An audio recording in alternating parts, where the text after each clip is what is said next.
Lucas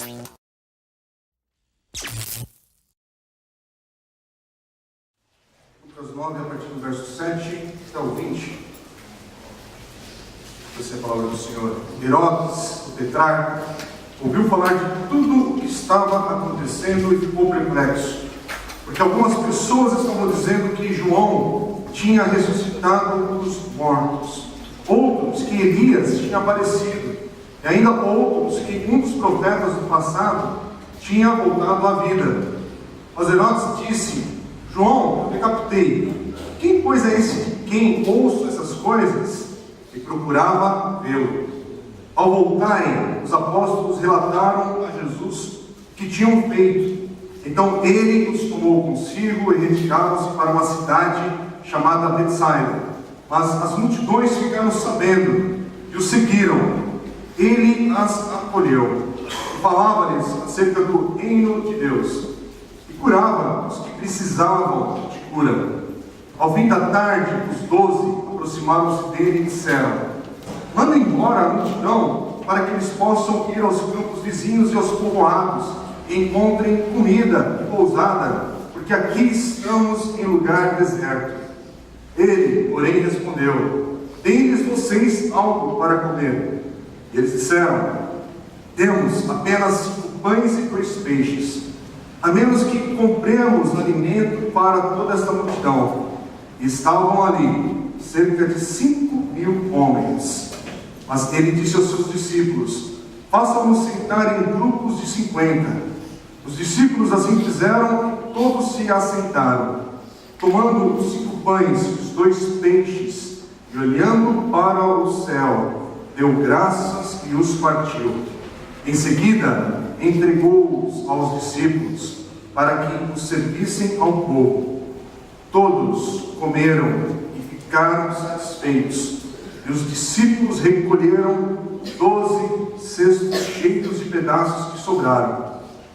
Certa vez, Jesus estava orando em particular, e com ele estavam os seus discípulos. Então lhes perguntou: quem as multidões dizem que eu sou? Eles responderam: alguns dizem que és João Batista, outros Elias, e ainda outros que és um dos profetas do passado que ressuscitou. E vocês, o que dizem? Perguntou. Quem vocês dizem que eu sou?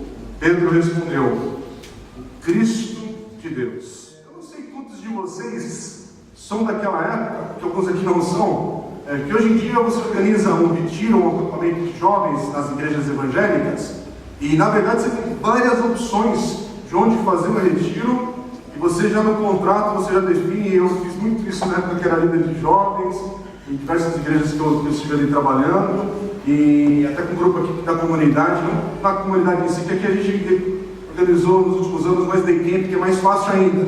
Mas retiro, hoje você contrata um lugar, normalmente você contrata já com 3, 4 refeições ao dia, e chega lá, tem a sua listinha de reclamações ou de pontos para fazer com o pessoal ali do acampamento, se não for bem atendido, e nada de errado com isso. São formatos dos dias de hoje que é mais fácil todo mundo entender isso. Mas houve um tempo que alguns aqui vão dizer: glória ao Senhor.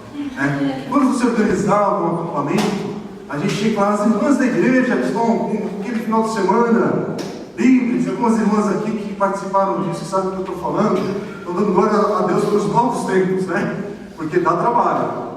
Dava trabalho. Minha mãe mesmo organizou diversos acampamentos de jovens, e eu ia lá na cola, já aprendi desde pequeno, mas nada para aprender, era para desfrutar mesmo, aqueles cafés da manhã lindos, mas gente, era uma tropa, um pelotão de gente servindo a Deus nas cozinhas, gente indo comprar comida, gente pensando em fazer conta lá, que ninguém era profissional de restaurante, de culinária, sei lá que não me dá para isso, mas era todo mundo com o coraçãozão lá, querendo fazer o melhor.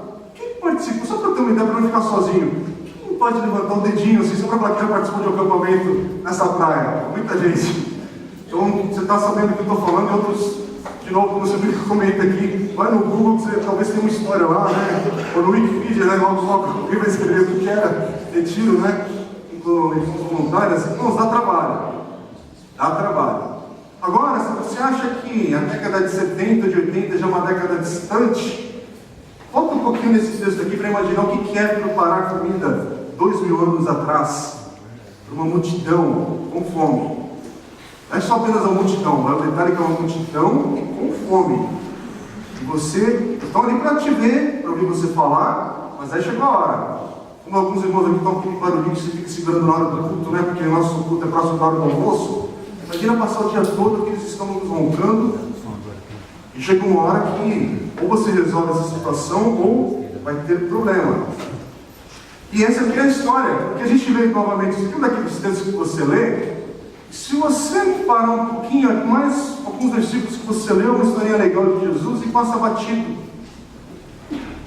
A seriedade desse momento e o que esse povo está fazendo ali com fome aos pés daquele ali que está chamando de Jesus, o Cristo, o Messias. Quem que é essa pessoa? Quem que é ele? E o pastor Tim Chester, que é o autor do livro, eu vou novamente utilizar um pouco do livro, porque tem uma boa turma aqui da igreja que está lendo, e os pequenos grupos estão utilizando também para a reflexão da semana, aquilo que é pregado, refletindo aqui. A gente está lendo um capítulo por semana, e essa semana aqui é o capítulo 3 do livro, apesar de ser a semana de número 4 de mensagens, mas é o capítulo 3 do livro. Olha aqui o Tim Chester fala sobre esse contexto de Lucas e esse contexto dessa situação que Jesus está passando com essas pessoas, novamente, de carne e osso, pessoas reais, pessoas com fome, pessoas com suas necessidades ali, pessoas precisando de algo, além de palavras. E aí, na página 68, o pastor Tim Chester fala assim: eu acho que Lucas conta a história da alimentação dos 5.000 para revelar a responsabilidade dos discípulos e sua incapacidade. Pouco antes dessa história, Jesus os envia em missão e lhes diz que não levem nenhum pão. Está no versículo 3 desse mesmo capítulo. Agora, eles devem conseguir pão do nada. E não apenas para eles mesmos, mas para uma multidão de pessoas. Nos outros evangelhos, a referência aos 5.000 vem no fim da história para enfatizar a capacidade de provisão de Jesus. Lucas menciona esse detalhe no início, quando Jesus pede aos discípulos que alimentem a multidão, para enfatizar a sua incapacidade. Então, há os 12 cestos de sobras, um para cada discípulo, para lembrar-lhes que Jesus provê. Jesus está preparando os discípulos para a sua ausência. E é nesse mesmo capítulo que vai falar um pouco mais adiante, do verso 37 ao 43. Esse capítulo é riquíssimo, a gente está focando apenas no detalhe dessa passagem. E ele continua dizendo assim: está chegando o dia em que Ele lhes dará, como Ele nos dá, outra tarefa impossível: proclamar arrependimento e perdão a todas as nações. Isso você vai ver no final de Lucas capítulo 24. O que podemos fazer? Jesus nos pergunta: que recurso temos? E nos chama a ter fé. Naquele dia, os discípulos levaram para casa 12 cestos cheios da comida que restou. A tarefa impossível foi não apenas completada, mas superada. E aqueles discípulos agora são 2 bilhões e contando. A essência dessa passagem que a gente leu, é nisso que eu queria focar, é que quando Jesus nos coloca numa missão, Jesus promete nos sustentar nessa missão. Jesus nos sustenta naquilo que Ele ordena a você, a mim, a fazermos por causa dele. E aqui é um desses exemplos que os discípulos estão assustados com a situação, estão vendo a necessidade absurda que está surgindo diante deles, e a medida mais fácil é: olha, coloca esse povo aí para resolver seus próprios problemas, resolver a situação, porque está criando um desconforto para a gente. O que a gente vai fazer? E aí Jesus pergunta para eles: entendeu? O que nós temos aqui? O que vocês têm para apresentar? E aí vocês sabem o que nós temos na passagem. E a essência desse milagre, a essência é essa: que Jesus nos sustenta na sua missão. E aí o pastor Kinshasa vai continuar falando nessa passagem, na página 70, vou continuar na leitura, para pegar a reflexão dele e aproveitar que tocou bastante também. As coisas que eu estou lendo no livro, de novo, você tem outros insights assim quando você vai lendo.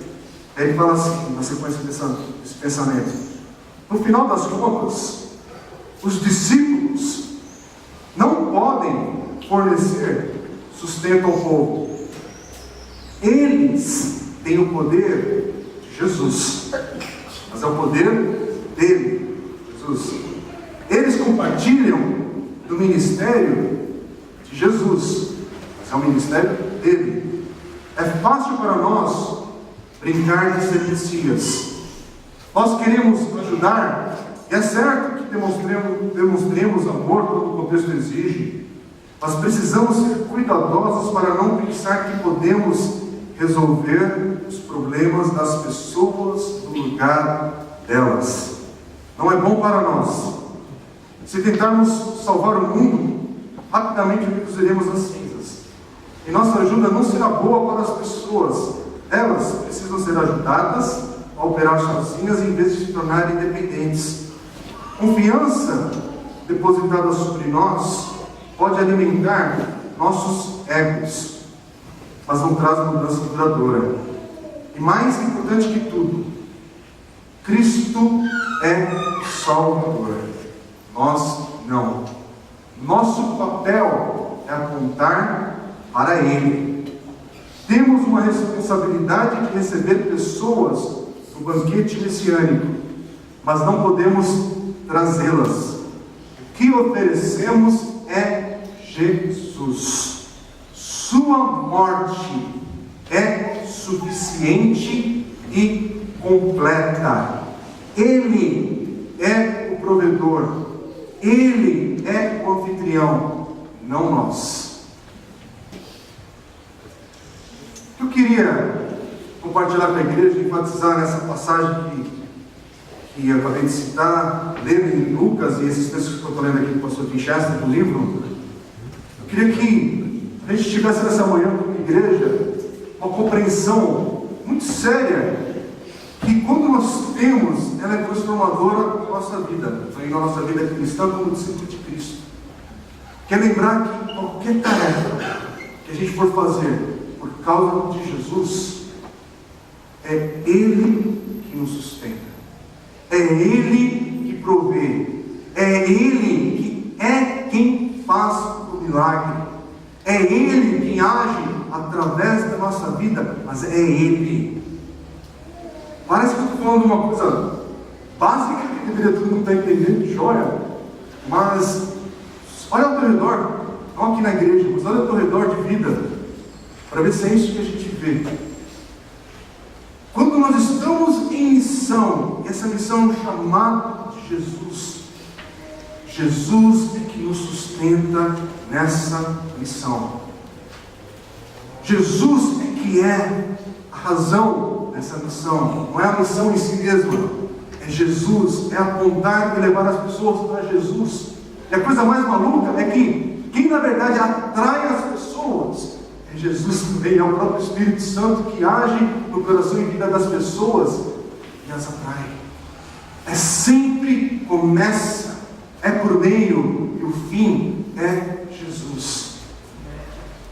Se você entender isso daí, eu estou sempre essa expressão e hoje de novo eu quero usar isso. Isso é algo para te libertar de um peso que não é para você, discípulo de Cristo, ou você que está descobrindo a fé cristã, que se pergunta de um monte de coisa, se libertar, tirar um peso dos seus ombros. Porque vida com Deus, ou vamos falar do cristianismo, mas o cristianismo hoje o problema é que você tem vários cristianismos por aí, você pensa que é uma coisa só e você vai ver um monte de coisa que é falada a respeito do Cristo, que na prática da vida não é bem por aí, mas o Cristo que nós cremos, que não é o Cristo batista, não é o Cristo evangélico. A gente está apontando para o Cristo que está aqui revelado na palavra de Deus. Esse Cristo que nós vemos em Lucas. Porque a gente tem muitas lentes erradas, às vezes, de ver quem é Jesus. E hoje, se a gente puder romper com uma dessas lentes erradas que a gente tem, de pensar que a gente cria um jeitinho para Jesus nos sustentar na vida, entender que Jesus promete ser o provedor da nossa vida. Por isso que a nossa esperança de vida está nele, porque é por ele apenas que todas as coisas acontecem no nosso dia a dia. É ele que é a fonte dessa vida, ele que é a fonte da nossa vida. E o que eu estou falando aqui, que é básico, irmãos, é porque é o seguinte: aqui tem um momento que precisa que um milagre aconteça. Lógico que precisa, a multidão está ali com fome, e Jesus está sabendo da situação. E os discípulos não começam uma grande campanha para arrecadação de pães e peixes. Olha, os irmãos que trouxeram aqui, nem o pão e nem o peixinho vão começar a ser abençoados e você vai ver a provisão de Deus nas suas vidas. Os irmãos que começarem agora uma campanha aqui, disso, daquilo, outro. E de novo, irmãos, nada errado quando você faz alguma coisa para o Senhor, para buscar santificação, buscar a presença de Deus, não tem nada de errado. O problema é quando você está procurando fazer coisas, pensando que essas coisas é que abrem, faz o céu se mover a nosso favor, e quando não é isso. Quando Jesus nos coloca em missão, quando Jesus nos chama para ser discípulos dele, ele promete nos sustentar. Ponto final. Ele apenas coloca diante de nós essa pergunta que ele faz: o que é que você tem agora para a tua vida aí? O que é que você está trazendo? Não é aquilo que você não tem um passo de fé agora. É como eu já vi, irmãos, quando fala de grana, de finanças, de dinheiro, como é assustador o que as pessoas falam em nome de Deus através disso. Uma vez eu vi isso no local, ouvindo com os ouvidos e participando ali, e me agarrando ali na cadeira para não cair o raio na minha cadeira. Porque o senhor, foi ele que está falando aí, não sou eu. Eu quero querendo falar o seguinte: olha, porque com dinheiro, eu não sei porque as pessoas têm essa paranoia sempre para querer prosperar na vida com facilidade. É a pessoa querendo que você desse o dízimo da bênção futura de Deus. Então você faria o cheque, com aquele valor que você gostaria que Deus te abençoasse, pela fé você iria receber aquele valor. Eu não sei de onde que saiu uma base para a pessoa inventar esse tipo de coisa, mas aí você distorce primeiro o que é a vida com Deus, você distorce o que é o relacionamento de vida com Deus, e você distorce de entender o seguinte: que no meu hoje, no meu agora, essa palavra é para ontem, para agora e para qualquer situação de amanhã, vindoura. Jesus, meu provedor. Jesus é aquele que vai me sustentar. Jesus já me promete me sustentar com aquilo que eu tenho hoje. Não é com o emprego que virá. É hoje, no dia difícil, Deus continua te sustentando e te guardando. É hoje, com o diagnóstico médico negativo, ruim, mas olha, fica firme mesmo com esse diagnóstico que Jesus promete te sustentar e te prover. Por quê? Porque a essência é Ele. O deleite da nossa vida é Ele. Não são as coisas e não são circunstâncias. E o nosso olhar tem que ser sempre para Ele. Nós temos que apontar para Ele. Algumas pessoas que perguntam: por que uma celebração, às vezes cristã, evangélica, a gente tem esse momento sempre de cantar músicas quando é possível fazer, quando a gente tem pessoas com talento, com dom para tocar seu instrumento, cantar de uma maneira bonita para conduzir a igreja para ministrar o louvor? Porque esse momento a gente está dando glória a Ele. Nós estamos levando o nosso coração de uma maneira poética, com palavras às vezes emprestadas da própria palavra de Deus, ou às vezes da inspiração de um irmão, mas que ele fala de coisas bonitas sobre Deus e que estão de acordo com a palavra de Deus. A gente adora a Ele, a gente tem esse prazer nele, a gente reconhece Ele como a fonte para tudo na nossa vida. Então Jesus não é o nosso, em primeiro lugar, solucionador de problemas. Jesus é a fonte de vida. Dá para perceber a diferença? Jesus continua nosso. Eu posso contar várias histórias do que Deus tem feito. Louvado seja Deus que eu posso contar a história do que Deus tem feito hoje, na minha casa, na minha família, na minha vida, com todas as lutas que acompanham esse testemunho. É um testemunho localizado por esse ponto aqui: Deus fez tal coisa. Tenho. A gente pode tomar café com um monte de gente aqui na igreja que vai fazer a mesma coisa, mas é engraçado que vem acompanhado da vida de várias coisas que às vezes são um pouco mais caóticas no nosso olhar de vida, mas não anula de olhar para Jesus e falar: Jesus, o Senhor é o nosso Senhor, o Senhor é quem nos sustenta. E o Senhor me sustenta não com aquilo que virá. O Senhor me sustenta com aquilo que eu tenho agora para apresentar ao Senhor, que é a minha vida agora. A minha vida agora é uma pessoa quebrada. E, Senhor, quebrado aqui, eu estou na Tua presença para o Senhor me restaurar a partir dos capítulos que é a minha história, a minha vida. É a partir disso, meu amigo. Entenda que a tua história, que é um caco todo quebrado, é um vaso que rachou, e que Deus, como oleiro, vai começar a fazer algo novo e lindo nessa tua história de vida. Como eu peguei dias atrás, falando sobre que não existe, irmãos, eu vou repetir esse princípio.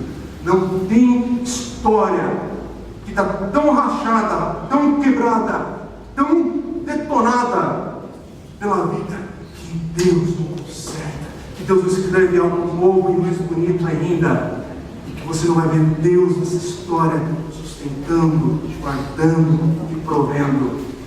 Aqui, nesse espaço que nós estamos, é testemunha viva disso, de ver vidas com diversas circunstâncias históricas, todo mundo buscando olhar para Jesus.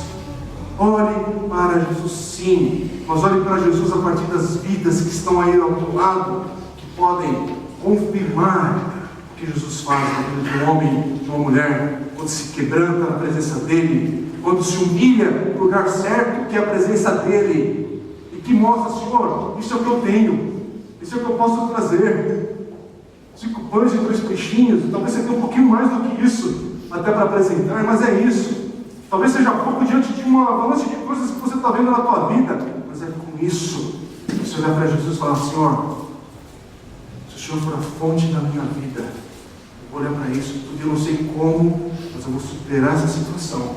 Como os discípulos testemunharam aqui, viram, vai ter sobras. Vai ter sobras além daquilo que você está contando hoje. Eu não estou falando de dinheiro, não estou falando de bens materiais, estou falando sobre qualidade de vida e de coração.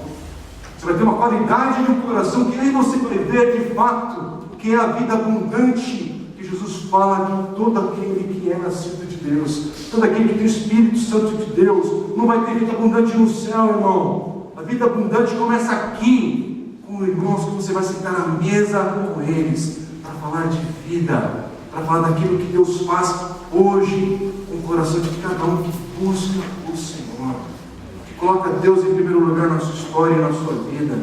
Sabe como é que Jesus nos sustenta? Porque fica assim, tá, mas o que é? Ficar repetindo oração, repetir alguns formatos. A essência de como Jesus nos sustenta é pela cruz. É você olhar para a cruz e entender que tudo Cristo fez por mim. Tudo Deus fez pela minha vida por causa do sacrifício de Cristo. Tudo. Se eu não conseguir me satisfazer, o meu coração olhando para a cruz de Cristo, meu amigo, não tem carro novo que vai trazer alegria para o teu coração, não. Não tem emprego novo que vai trazer júbilo para o teu coração. Não tem casamento que vai fazer isso, filho. Não tem nada. Hoje é dia das mães, né? Tem filhos que vão trazer uma alegria duradoura no coração, não. Lógico que filho é uma bênção do Senhor, porque a palavra de Deus que diz isso, filhos é herança do Senhor, sim, amém, glória a Deus, mas não ocupa o lugar do Senhor. Jamais. Converse com mulheres aqui que têm caminhado com o Senhor. Filhos, casamento, namoro, dinheiro, sucesso profissional, nada substitui Cristo, que a gente está falando e testemunhando. Olha, o pastor Tim Chester fala sobre essa questão de Jesus nos sustentar por meio da cruz. Ele vai falar assim na página 71: tomando os 5 pães e os 2 peixes, e olhando para o céu, deu graças e os partiu. Em seguida, entregou-os aos discípulos para que os servissem ao povo. É o texto que a gente leu no versículo 16. Quando Lucas escreve a última ceia, presta atenção, ele escreve, está no capítulo 22, versículo 19, do próprio Lucas: tomando o pão, deu graças, partiu e o deu, entregou aos discípulos, dizendo: isto é o meu corpo dado em favor de vocês. Façam isso em memória de mim. Presta atenção no que ele vai citar aqui no livro, na sequência. Tomar dar graças, partir, entregar as mesmas palavras na mesma hora. Lucas está fazendo uma conexão.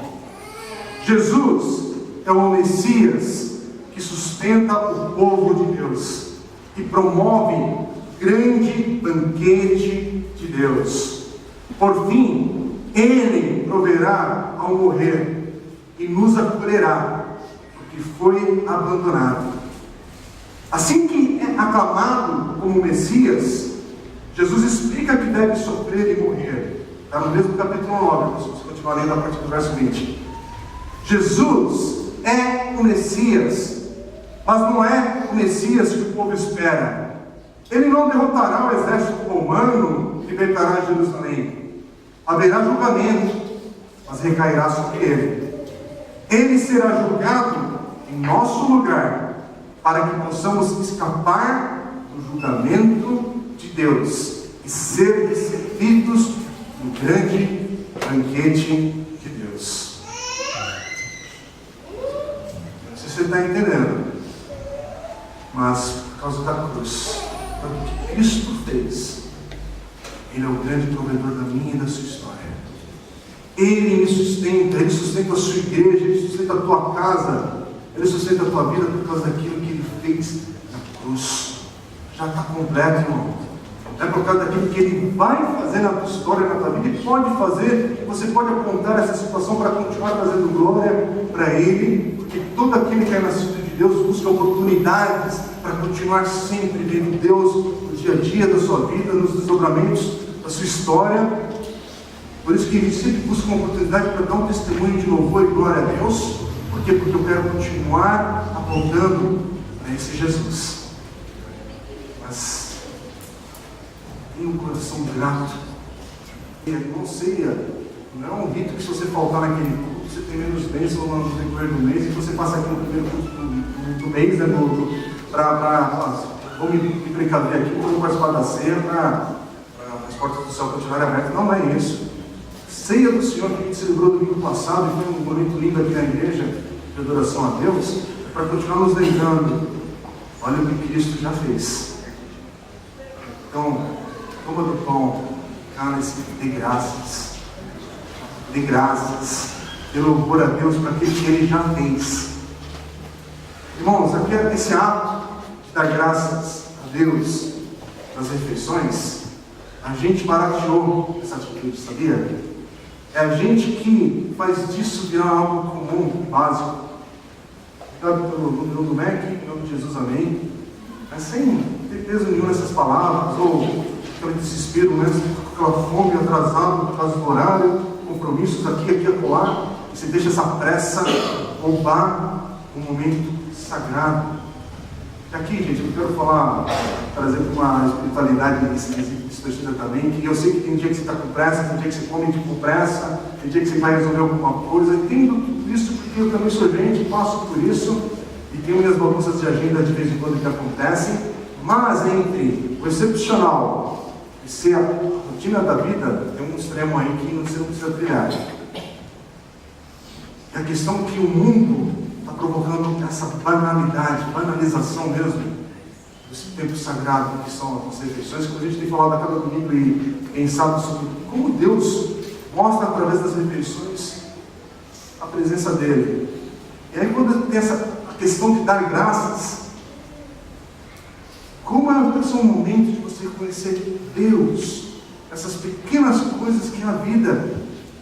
Irmão, a vida não é feita como um momento que você está... Sabe aquele momento que você vai no parque de diversões, você está na hora da queda, do looping, e aí todo mundo tem aquela energia no coração, aquele uau, euforia, é a palavra.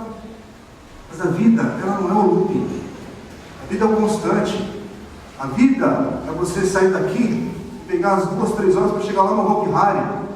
Essa é a caminhada da vida. Quando você chega no Hopi Hari, são pequenos momentos que você tem do deleite, do prazer, da alegria, da satisfação. Mas a vida, ela é feita do contínuo, dos contínuos atos que você começou hoje e nem percebeu. Você acordou, Tem alguns que já têm o hábito de ir direto no banheiro, escovar os dentes, outros vão fazer um cafezinho, outros ficam na cama mais uns 10, 15 minutos, outros ficam no seu celular que você vai estar de novo, você não perde a hora. Mas a vida é feita daquilo que você faz no dia a dia. Quem você senta à mesa no dia a dia. As famílias mais, assim, comuns, com um hábito mais do dia a dia normal, vamos dizer assim, que eu saiba, nem todo mundo consegue ir nos restaurantes típicos de São Paulo ou do Jardim para almoçar todo domingo, para não falar toda semana. Mas hoje, como é Dia das Mães, as mães estão ansiosas que os filhos as levem para um lugar bacana, sabe? Que tenham tirado as mães do forno ali, da atividade, elas estão esperando a surpresa que você vai fazer em um lugar bem especial. Mas imagina se isso fosse todo dia. Ninguém aguenta, nem pelo bolso, nem pelo desgaste que é. Mas tem algo que a gente banaliza, faz todo dia, porque a gente cria uma familiaridade errada, e que é aproveitar esse momento de reconhecer Deus nas pequenas coisas. E esse ato de dar graças às refeições, eu achei lindo que é a maneira como que já se termina esse capítulo. Esse capítulo é riquíssimo, depois que está lendo, leia com calma, sem pressa, essa é a ideia. Eu queria, está indo para a reta final agora, para nós nos orarmos. Dentro dessa meditação dele, ele vai falar assim: a comida é um dom divino. Comida é bom. É bom, não vai dar uma glória a Deus. Comida é bom comer. É bom comer assim. E Paulo prossegue, nesse versículo de 1 Timóteo 4, 4 e 5. Visto que todas as coisas criadas por Deus são boas, nada deve ser rejeitado se for recebido com ações de graças, pois são santificadas pela palavra de Deus e pela oração. Está em 1 Timóteo 4. Nós santificamos nossa comida quando aceitamos que a palavra de Deus a declara boa, e quando, em oração, agradecemos a Deus por ela. Precisamos redescobrir o ritmo de dar graças antes das refeições. Talvez alguns de nós precisem descobrir isso pela primeira vez. Outros talvez precisem revigorar, que se tornou um hábito banal. O que expressamos quando damos graças? Presta atenção. As coisas que talvez a gente não está vendo mais hoje, por causa dessa rotina da vida. A gente perde as oportunidades. Olha o que expressamos quando damos graças. Nossa dependência diária de Deus, como criaturas e pecadores. Nossa dependência dos outros, quando damos graças por aqueles que cultivaram, processaram, compraram e fizeram a nossa comida. Damos graças também a outra coisa que ele cita aqui, irmãos, a bondade da comida, transformando assim nosso alimento de combustível para dom a ser saboreado. É interessante que no livro, para quem leu, só relembrando, ele fala sobre essa questão que todo mundo já deve ter percebido isso. A gente tem mais abundância em diversidade de alimentos do que de fato a gente precisa para comer e para viver. Você tem muito mais coisas para serem desfrutadas do que você de fato precisaria para passar o seu dia hoje. É uma infinidade de sabores, e todas as coisas de boa qualidade. É aquilo que a gente transforma para outras coisas e mistura tudo. Uma diversidade riquíssima. Ele fala no livro isso para a gente ver a bondade de Deus.